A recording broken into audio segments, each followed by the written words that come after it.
extraordinary professional career on discerning what the Chinese have in mind beyond some of the obvious indicators in terms of dominating what has been called the Earth-Moon axis. This is part of our strategic environment that is not always understood as such, certainly by most laymen in our country.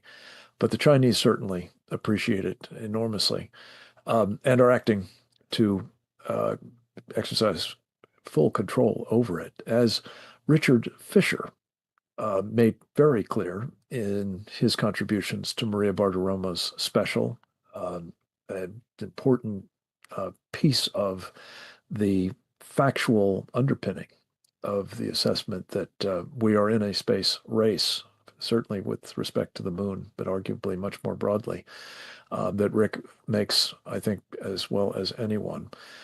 He is the senior fellow of the specializing in Asian military affairs at the International Assessment and Strategy Center.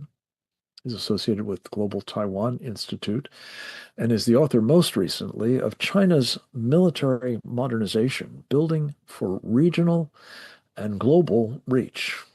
The next edition might want to augment that to galactic reach to be more accurate in terms especially of the subject of today's briefing.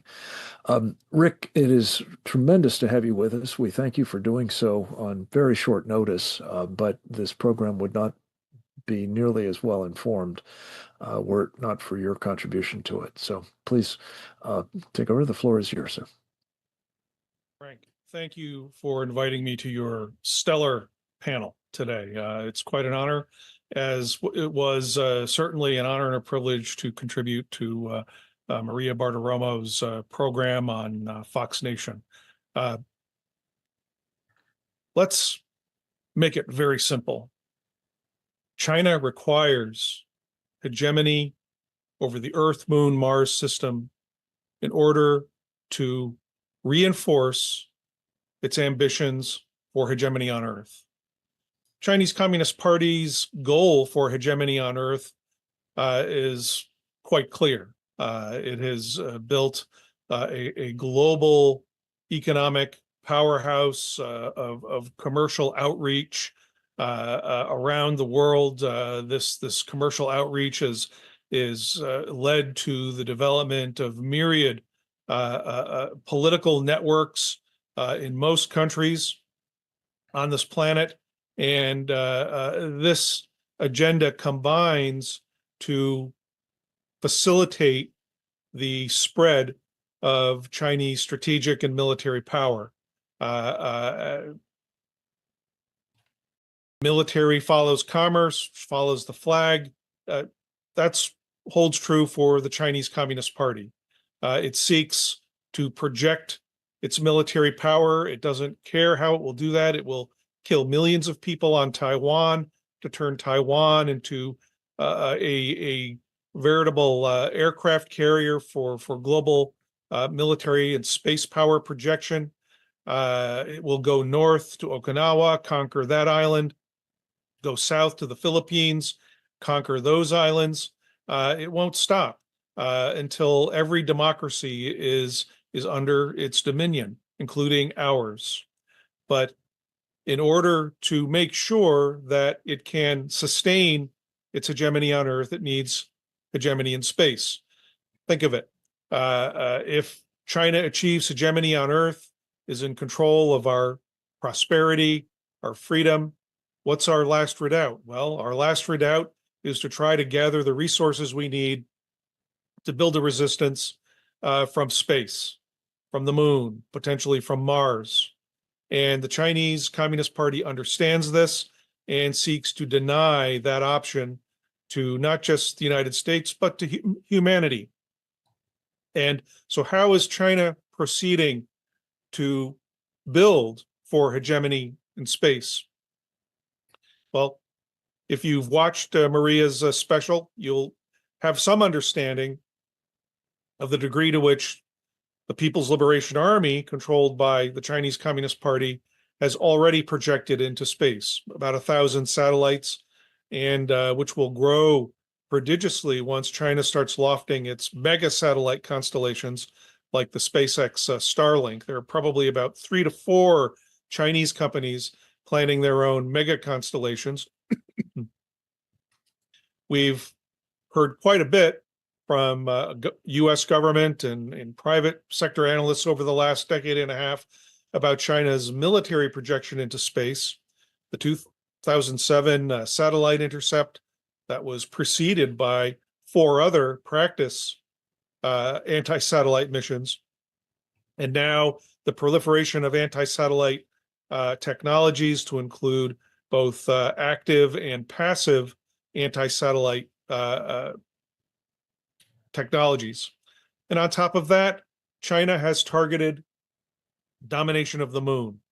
Its moon program began in the early 1990s, along with its manned space program. And China has already put 5, 6 landers on the moon, numerous small rovers, and is now assembling the means to by 2029, 2030, to start to put its own people on the moon. And we shouldn't forget who those people are. Chinese astronauts all belong to the astronaut corps of the People's Liberation Army. First and foremost, their mission is to defend the security and the interests of the Chinese Communist Party, no matter what they be. They are soldiers. When they go to the moon, they will be soldiers for the Chinese Communist Party. And just in the last 3 weeks or so, China has tested a stationary escape system for its Long March 10, its new Mengzhou manned space ship. Just late last week, it tested a version of its manned moonlander called Lanyue. It has a special test facility that simulates low gravity, and the full scale lander was tested in that regard. Just yesterday, China conducted a stationary test of its large space launch vehicle that will be carrying the Mengzhou and the Lanyue to lunar orbits and to the moon. The static test apparently was successful, and all of these pieces will start coming together next year when it's expected that the Long March 10 will begin suborbital and then orbital testing, and we can expect probably an unmanned Chinese moonlander test by 2027, 2028, preparing for the manned event in 2029 or 2030. But even before Chinese astronauts begin arriving on the moon, China will deploy a constellation of satellites around the moon. These satellites will be for navigation, for communication, and observation. They will form an initial network for controlling what happens on the moon.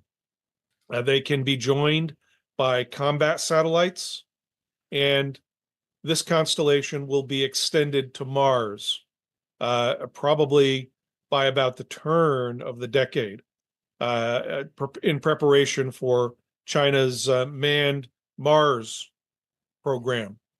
And all of this, of course, is controlled by the People's Liberation Army for the benefit of China's strategic goals, which, as I've already mentioned, include establishing hegemony over the Earth, Moon, Mars system.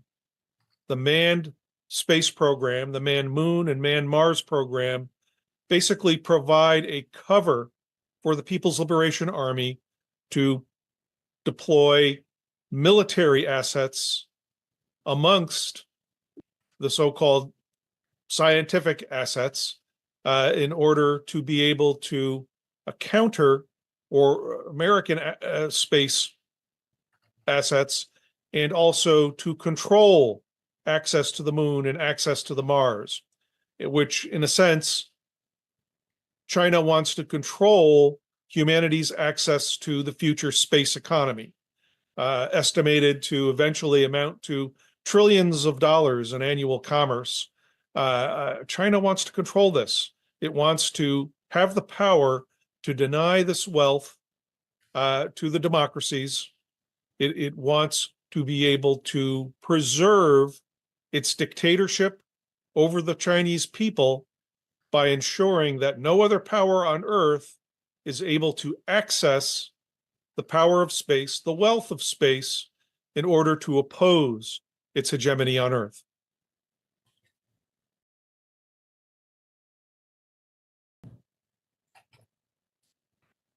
Rick, if you are completed, thank you.